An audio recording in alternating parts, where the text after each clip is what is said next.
Damian Lillard is now a Milwaukee Buck, and a lot of things are changing. So we're just gonna get right into it. Don't forget to leave a like and subscribe. And right now, I just want to give my thoughts on the whole situation and what the league is becoming, and what's the state of the league, and when it comes to teams contending, and who's the favorite and whatnot after all these moves. So that's really what I want to get into real quick. So if you don't know, Damian Lillard was just traded from the Trailblazers finally, and not to the Miami Heat or any other team, but to the Milwaukee Bucks, which came as a surprise to me, as I didn't expect them to be in the running. And they traded away a couple of role players and a couple of guys, and it was a 3-team ordeal with the Phoenix Suns being involved. But inevitably, Dame ended up being on the Bucks. And it's quite interesting to me on how this will play out, because first, one, just from a schematic standpoint and just going into this season, just how will this work? As we all know, Damian Lillard, one of the most potent and probably one of the best offensive players we've seen in this generation. And we already know what Giannis is with how dominant and how just his consistent dominance over the past few years. And we already know what he brings to the table from an offensive standpoint and a defensive standpoint.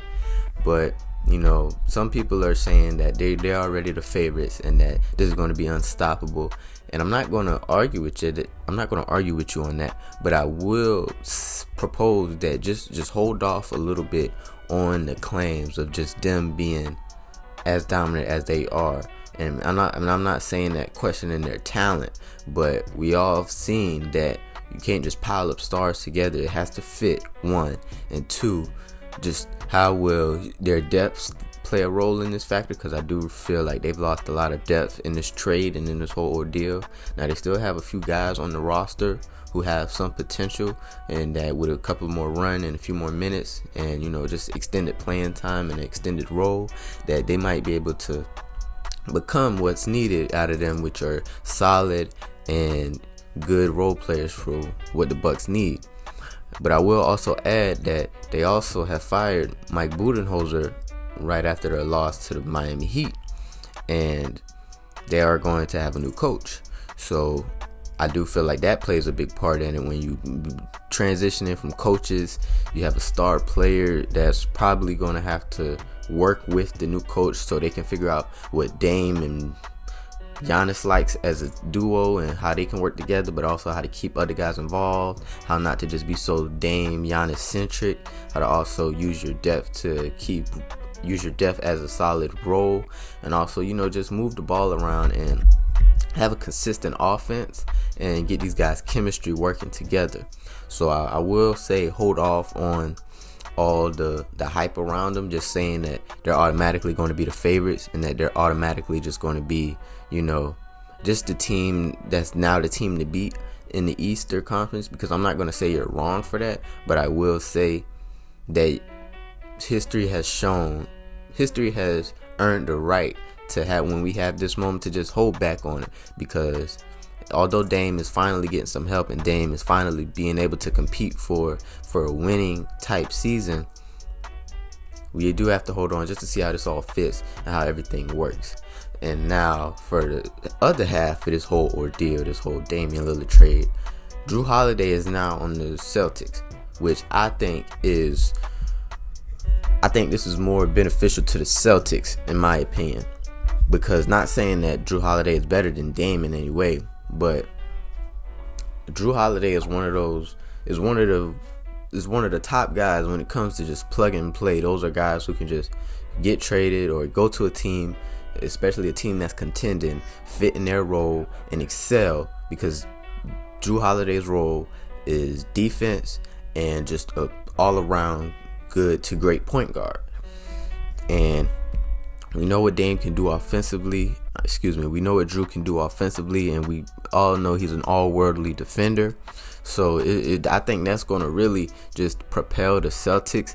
Now again, I'm not going to helm them as the favorite, because I'm not going to make my picks yet until training camp is over, until the end of preseason. That's when I'll make my picks and when I really decide on who I think is going to come out. But I will say, I think this one, I wouldn't be surprised if the Celtics get off to a better start than the Bucks. Reason why I just said, the Bucks, they have a new coach, a new team. They're gonna have to work on a lot of ththings together, and I wouldn't be surprised if this, like, I'm not gonna say they're gonna have a bad start, but they might start off 3-2, 5-3, 6-4. Not the best of records, but it's gonna be a little bumpy just as they get things together. But I wouldn't be surprised to see the Celtics, immediately start showing improvement and just start showing cohesion with just how easy Jrue Holiday can fit in. And the fact that Jrue Holiday went to a contender and to a rivaling contender in the Boston Celtics. If I'm the Milwaukee Bucks, I'm scrambling around, not scrambling, but I'm trying to hurry up around and get and make a decision on, what's my final roster going to be, because in my opinion, I think this is going to come down to the Celtics, the Bucks. I'm never going to count the Heat out after what they did last year, so you can throw the Heat in there as a wild card. And maybe I'm not going to say this 76ers, because they haven't shown me, or they haven't shown anybody, that they should be given the benefit of the doubt. But they still have Joel Embiid and presumably James Harden if he doesn't get traded and does play. So I do think that is still a dangerous team that you might potentially have to look out for. Now, I will say on this end that looking at the kind of like the back end of this trade, and not the back end, but just the darker side on this trade, and that's that the Miami Heat lost this trade twice. If we're being honest, they lost this trade twice by, one, they weren't able to acquire Dame, and two, they weren't able to acquire Jrue either. And both the guys that they were looking to trade for both went to probably their biggest rivals in the conference, and most likely the teams they're going to be trying to get over when it comes to making the NBA Finals and potentially winning the championship. And when I look at a situation like that, I ask myself, who is it to blame? If we're being honest, who is it to blame? Because when you look at Pat Riley, and it's for the last, I want to say, since Jimmy Butler has been there, for countless times, it's been countless superstars that have been rumored or have reports that are coming out that they are most likely are looking to go to Miami and play with the Heat. And countless times, Pat Riley and the entire Miami Heat front office have just been hesitant to pull the trigger and make that move and make that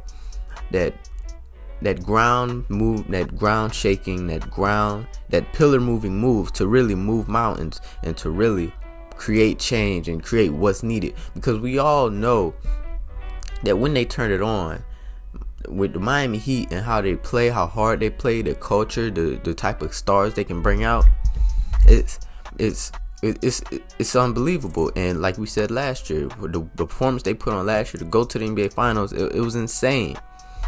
But we also agree that the Miami Heat are still missing something. They're missing something. Jimmy Butler is getting older. Bam hasn't shown any consistent improvement on the offensive end later on in the season. We all have seen that when the season starts going down, he's still a great defensive player, but he starts to shy away a little bit on the offensive end. And after those two, Tyler Hero, he consistently gets a little bit banged up. And, he has some deficiencies on the defensive end. They recently lost Gabe Vincent, who's a star for them. Star is, I'm using star term loosely, but he was a big role player for them coming into these playoffs and coming out of this season. And they lost him to the Lakers. So when you look at the Heat and just how everything is looking to end up with their team this year, like I said, I'm not going to count them out because they can do some unbelievable things. But I think a lot of that credit should go to Eric Spoelstra and just the players in general and that player development, because you can't constantly just rely on these guys to exceed expectations. At some point, like they did in the finals, the Nuggets were simply the better team. And when you're going up against that good of a team and your team just isn't up to par, and for how much your team overperformed as an 8th seed going into these playoffs, how much they overperformed, you can't just expect them to constantly overperform and over exceed expectations. So I will bring to you, what Miami Heat, what are you doing? Because you have to look at it like that. Like, you can't constantly just expect these guys that you're picking up, undrafted rookies, these second round picks, just expecting them to just over exceed expectations every single time and just save your butt. Because I'm being honest, like, it's not much. This roster just isn't anything crazy. But like, again, when you have Jimmy Butler and, you know, everybody else and Eric Spoelstra, you kind of have to give them the benefit of the doubt that they could potentially do something. And that is one of the craziest phenomenons that I've seen, because, and I think it's a testament to show just how close they are, but also just how prevalent it is that they need a little bit more. Because over the last 4 years, if I'm using that time span right, over the last 4 years, they have been to the Eastern Conference Finals 3 times, and they went to the NBA Finals twice. If over a 4-year span, you would think that team should be the favorite going into the East the next year, because they've been to the Eastern Conference 3 times in the last 4 years and to the finals 2 of the last 4 years. And the other 2 times, it's been 2 separate teams with the Bucks and the Celtics. But we all agree that the Miami Heat aren't anything special. They're special, but they aren't anything really to look at all the time. But just because of how lacking their overall roster is, and I do think that will bode not so greatly throughout the course of this year. But I'm not going to count the Heat out. I do expect them to, you know, be better than what they were last year in terms of seeding and regular season. They were the 8th seed going into after the play-in. But I do expect them to be competitive. You know, I do expect them to bring it back up and be the 4th, be the 3rd, 4th, 5th seed around that, depending on whether you have them over the 76ers and them. But I think this whole Damian Lillard trade really just shook up the entire Eastern Conference. Well, maybe not the entire Eastern Conference, but when it comes to the top guys, because not only them, I think it really kind of moved the needle with Joel Embiid, because I think Joel Embiid is looking at it like, hold on, Giannis just made a claim that, hey, if these guys aren't looking to win, hey, I might not be here too long. You know, immediately after he said that, they went and got him Damian Lillard.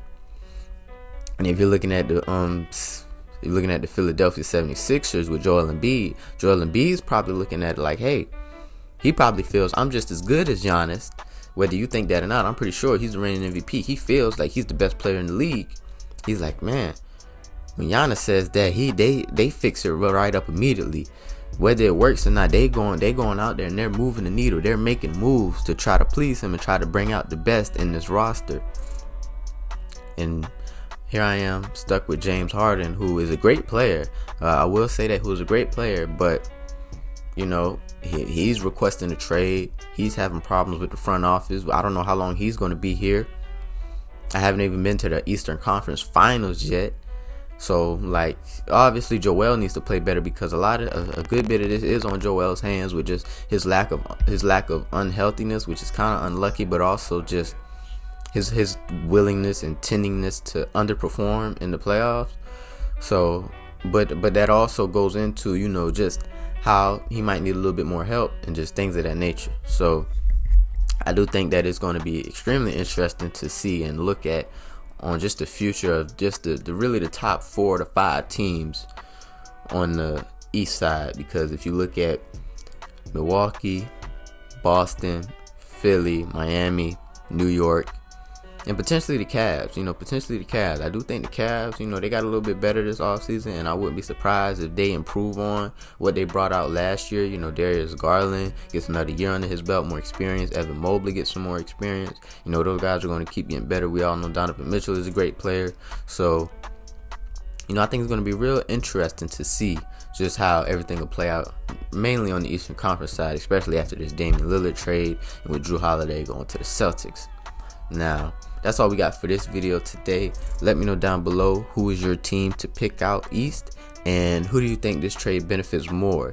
well, not benefit, but who do you think this trade affects more in a positive or negative manner? Do you think it'll affect the Boston Celtics more with getting Drew Holiday? Do you think it'll affect the Bucks more with Giannis and his potential departure?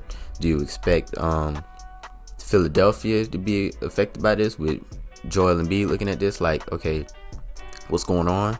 Or do you expect maybe even a team like Miami or, some of the other teams that I mentioned, like New York and Cleveland? So let me know down below. I hope you guys enjoyed. Don't forget to leave a like and subscribe, for more content and everything. Peace out.